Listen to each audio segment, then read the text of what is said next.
All right, this video we are going to break down what the top scams are in 2023 when it comes to real estate. Now, I've had my real estate license in the state of Florida here for almost 17 years at this point, and I have seen a lot of things over the years. I've learned that I will never say that I have seen it all. And what I have noticed over the years are that scams have become a lot more sophisticated. So we're going to talk about the top 5 scams that we are seeing here in 2023 and what you need to do to be able to protect yourself against those terrible scammers. So one of the biggest scams that we see right now has to do with rentals. Now, I believe in owning real estate. I believe that it is the key to the secret to success and gaining long-term wealth. I believe in all of that, and everybody has to start somewhere, and a lot of people start with renting. I was one of those people. What's happened with rentals is that they've become, more expensive. It's become harder to find rentals, and this has been a real challenge for many, many people. And what we've seen, I actually just had a story come, it was yesterday that it happened, and one of the agents on my team had become aware of a friend who got scammed and on a rental. And what had happened, it was a really terrible situation. It was a single mother, 4 children, one of them being special needs. The landlord, of where they were renting had decided that they were going to sell the property and only gave them 30-day notice to vacate the property. And so this single mother was forced to find another rental in short order. Now, the story of the landlord, that's totally different, and I can't believe that situation even happened. However, fast forward, what ended up happening is that she found what would have been a good rental for her and her 4 children, and it was on a reputable website. What the landlord had asked is that she wire in a deposit. Everything looked good, and then she wired in a $4,000 deposit. I believe that was deposit and first month's rent into the landlord. Well, a couple of days later, she got a request from the landlord to pay advanced rent in the form of gift cards, and that is exactly when she knew something was horribly wrong. And so that initial wire went out to somebody who is not the right landlord. So what do you do in this case? I will tell you, so we have a property management business here in my brokerage. Never send a wire as a deposit for a rental. You never want to send a wire directly to an individual. If you're sending a wire to a title company or an attorney, all good and well, but never send a wire directly to an individual. That should be a red flag, number 1. So please protect yourself from that. And then number 2, vet it. Make sure, is that the real owner of the property, and what can they do to prove to you that it is? So, we obviously manage rentals, and so it goes through a company, but if you're dealing with an individual directly, you need to do everything you can to verify that that person who you're communicating with is the rightful owner of that property, and that will help make sure that never happens to you. Okay, scam number 2 that we have seen is a phony listing, and sort of goes along with number 1, but phony listing can be on the sale side of the business. So this is where a scam artist comes in, poses as the rightful owner to a property, and actually is going to sell that property to an end user.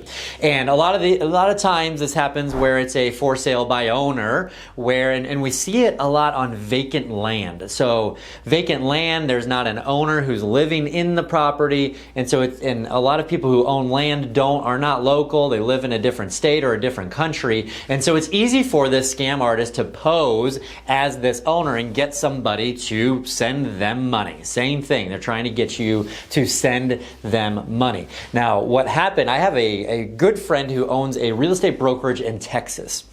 And recently, they were in communication with somebody who owned a big piece of land. That person had reached out and said that they were looking to sell the said land. And so a listing agent on her team had a phone call, multiple phone calls with this land owner, and decided, that they were going to list the property for sale. They went through the entire process. The owner signed a listing agreement. They put the property on the market. Everything seemed quite normal. Well, what had happened is shortly after it was listed, the listing agent received a call from another real estate agent saying, you don't have any right to list that property. That is a good client of mine who owns that property.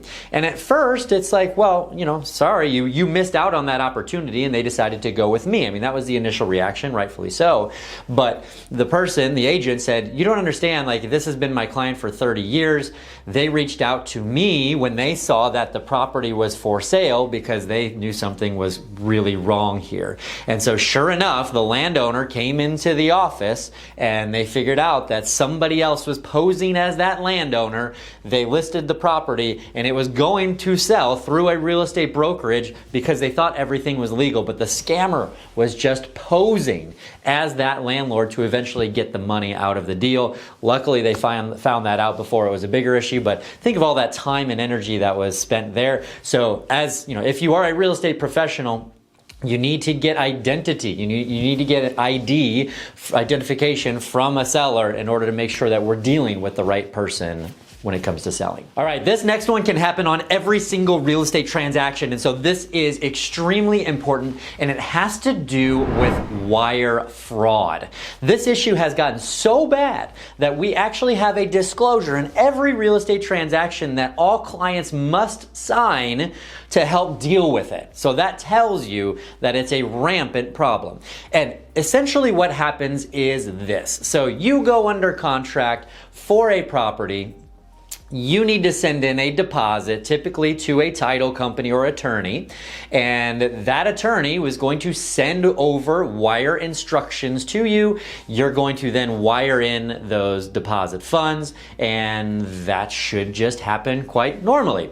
However, the scammers out there understand that this process happens, and what they have done and what they do is they have the ability to hack into emails. And so, any email with the subject line wire instructions would be one that they would pay close attention to. And what they will do is they will actually get into the email. They will download those wire instructions. So it's usually in a PDF attachment, and they're going to change out those wire instructions. So the routing number and the account number and the bank to the scammer's bank account and account number, which is ridiculous, but that actually can happen. And so what we recommend in all cases is that before you send any wire, you need to contact the actual recipient of the wire. So whether it's title company, attorney, and verify the routing number, verify the bank, and verify the account number. And then it's free to, you're safe to send it at that point. But just take that extra step. It's worth the extra 3 minutes to make sure that that wire does not go into a place where you don't want it to. Next on the list are investment scams. There are plenty of amazing investments that are out there that are legitimate. So I want to start off with that. There are plenty of good opportunities out there in real estate that are legitimate. There are some, however, that are not. And so what happens in these situations is that somebody will set up an investment fund of some sort, and they will have, whether that's mobile home parks or multifamily units or single family residential, where they're putting together a massive fund and they want you to invest in the fund for some share of the profits over time. And again, there are plenty of these that are legitimate, but you really need to make sure that you understand what you're getting into if somebody's asking you to be a part of an investment fund. Now, typically they'll only be open to what are called accredited investors. And so those are people with substantial funds that they can prove that now they're not, basically the SEC is saying that you wouldn't be able to take advantage of this person so easily. But there are instances where people don't require an accredited investor to be part of the fund. And so if you are approached by somebody who has an investment fund, I would just make sure that you do all of your due diligence with them. So what is their history in doing deals like this? Are they professionals in that particular career? Who else is investing into this particular project? You want to make sure that all these are protected. And there's also going to be, and should be, a huge packet of information as far as the legal side and agreements that are signed, and it's a really good idea that you have that reviewed by your attorney before sending any money to any kind of a real estate investment opportunity that's out there. All right, now this actual scam, You know, there's some legitimacy to the companies that do this. However, the entire premise of what they do, in my opinion, is just a scam. And what I'm talking about here is actually a deed or official records scam. And what happens inevitably when you purchase property after you move in or after, a month afterwards, you're going to get items in the mail, and one of those particular things that you will receive, like this just will happen, is something that looks very official, and it says official records. Talk about getting your official records, and there will be a fee. Generally, that's anywhere from $35 to $150 for you to get copies of the official records from your real estate transaction. And again, this all looks super official, super real. And what I can tell you is that the official records are recorded with the county.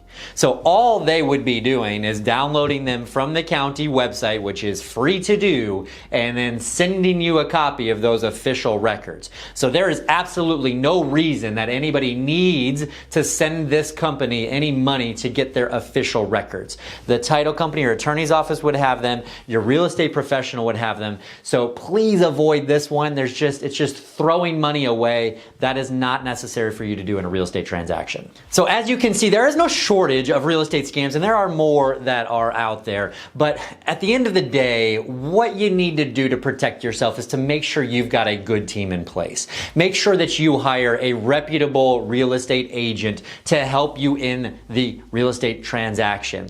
Even if it's a for sale by owner, you can still be represented by a real estate agent and or an attorney to be able to help out with those things.